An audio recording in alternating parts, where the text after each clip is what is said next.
ସେଦିନ ମା ଗୁଣ୍ଡିଚାରାଣୀଙ୍କୁ ଦେଇଥିବା କଥାକୁ ମନେ ପକାଇ ମହାପ୍ରଭୁ ଶ୍ରୀ ଜଗନ୍ନାଥ କହୁଛନ୍ତି ଯେ ମାକୁ ଦେଇଥିବା କଥାକୁ ରକ୍ଷା କରିବା ବା ସେହି ପ୍ରତିଜ୍ଞାକୁ ପାଳନ କରିବା ପୁତ୍ରର ପ୍ରଥମ କର୍ତ୍ତବ୍ୟ।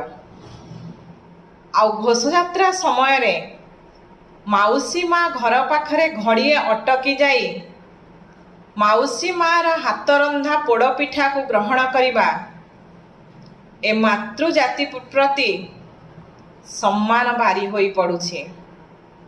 ଏ ହେଉଛି ଆମ ମହାନ ଜଗନ୍ନାଥଙ୍କର ସଂସ୍କୃତି, ମହାପ୍ରଭୁ ଶ୍ରୀ ଜଗନ୍ନାଥଙ୍କର ସଂସ୍କୃତି। ଏହି ପରମ୍ପରା ମାଧ୍ୟମରେ ମହାପ୍ରଭୁ ଏ ସାରା ବିଶ୍ୱକୁ ମାତୃଜାତିକୁ ସମ୍ମାନ ଦେବା ନିଶ୍ଚିତ ଭାବରେ ଶିଖାଇଛନ୍ତି। ଜୟ ଜଗନ୍ନାଥ ବନ୍ଧୁମାନେ।